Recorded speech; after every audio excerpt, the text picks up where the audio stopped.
के क्या परिणाम आने वाले हैं।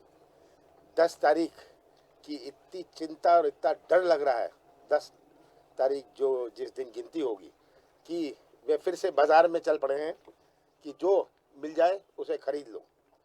ये बिकाऊ की राजनीति, सौदेबाजी की राजनीति से उनका एक यही उपाय रह गया है। और वो जानते हैं कि जनता, मध्य प्रदेश की जनता सरल स्वभाव की है, सीधी सादी है, पर बहुत समझदार है। ये मुझे तो इस बात का दुख है कि चुनाव तो प्रजातंत्र का उत्सव होता है, पर ये जो उत्सव है ये तो सौदेबाजी का और बिकाऊ का उत्सव है। और मुझे कई विधायकों के फ़ोन आए हैं कि वह बीजेपी उनको फ़ोन कर रही है, इतना ऑफ़र दे रही है। उन्होंने खुद मुझे कहा है कि हमें इतना ऑफ़र मिला है, ये मुझे ऑफ़र दे रही है। मैंने स्पष्ट कहा है कि मार्च में मैंने सौदेबाजी की राजनीति से इनकार कर दिया था। सौदेबाजी की राजनीति मैं भी कर सकता था मार्च में, पर मैंने कहा था मैं मध्य प्रदेश में इस प्रकार की राजनीति को प्रवेश नहीं होने दूंगा, मध्य प्रदेश को मैं कलंकित नहीं होने दूंगा। और यह मैं आज कह रहा हूँ कि मैं सौदेबाजी की राजनीति नहीं करूँगा। जितना बीजेपी बाजार में घूमे, विधायकों को फ़ोन करे, उनको तरह तरह का प्रलोभन दे, क्या आवश्यकता है?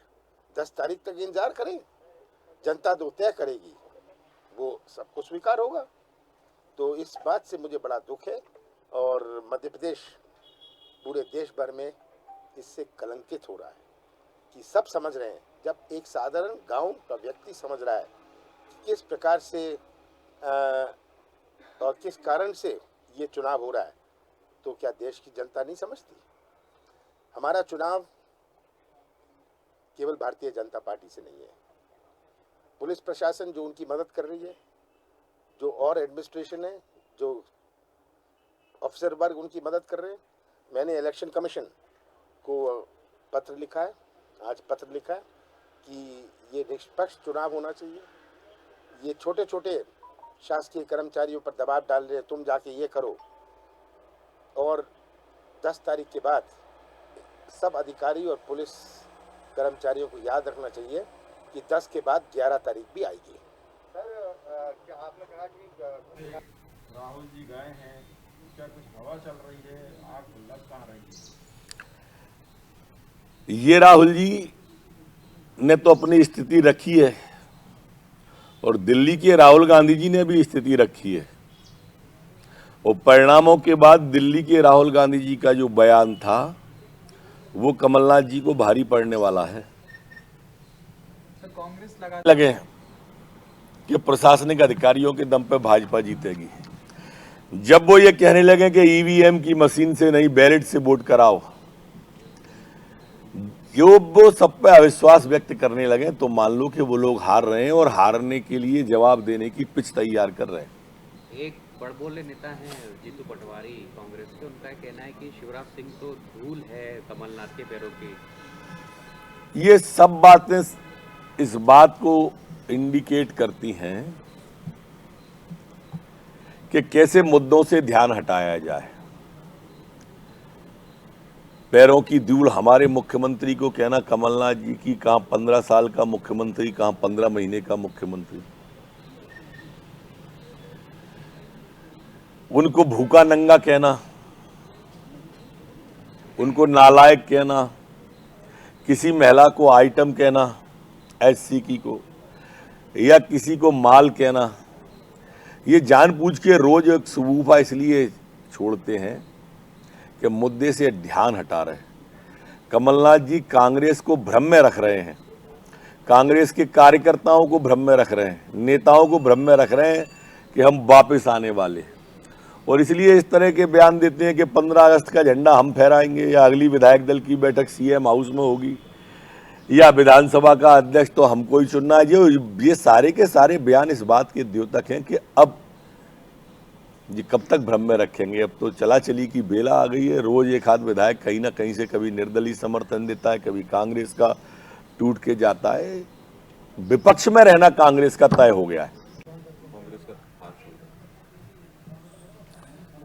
आदरणीय राहुल लोधी जी के इस्तीफे के बाद से एक बात तय हो गई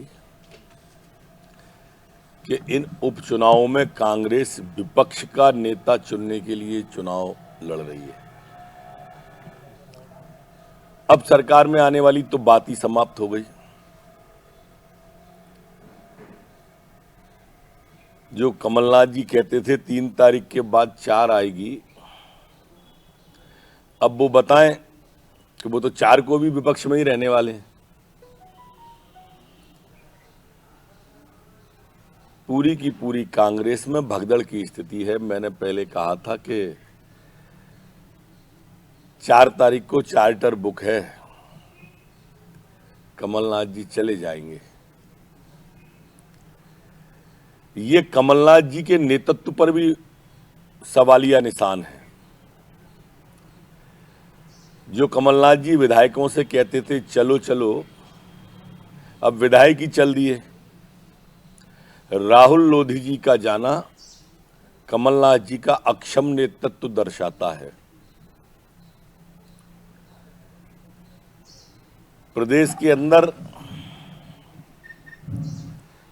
अब कांग्रेस एक डूबता जहाज है, मैं पहले से कहता था। और अब इस कांग्रेस में कोई रहने वाला नहीं है। जो चला जाए उसको कह देते हैं कि बिक गया, बिकाऊ माल है। अरे स्थिति तो स्पष्ट कर दो कमलनाथ जी के, ऐसे और कितने हैं आपके पास? नहीं, जो जाएगा उसको बिकाऊ कह दोगे, आपके पास रहेगा उसे टिकाऊ कह दोगे। ऐसे लोगों को बार बार नोटों और वोटों की बातें कर करके आप अकर्मण्य या अक्षम साबित हुए, इसको क्यों छुपाना चाहते हो? जोर जोर से दूसरे की तरफ उंगली उठा देने से एक उंगली दूसरे की तरफ उठती है, 3 तो आपकी तरफ उठ जाती हैं। 29 उपचुनाव हो लिए, एक और गया तो कमलनाथ जी 30 मार खा हो जाएंगे। फिर नहीं, हमने आग नहीं लगाया है। अब वो अपना घर संभाल नहीं पा रहे हैं, इल्जाम हम पर देते हैं। ये उनका बचाव है। जलते घर को देखने वालों, फूस का छप्पर आपका है और आपके पीछे तेज हवा है, आगे मुकद्दर आपका है।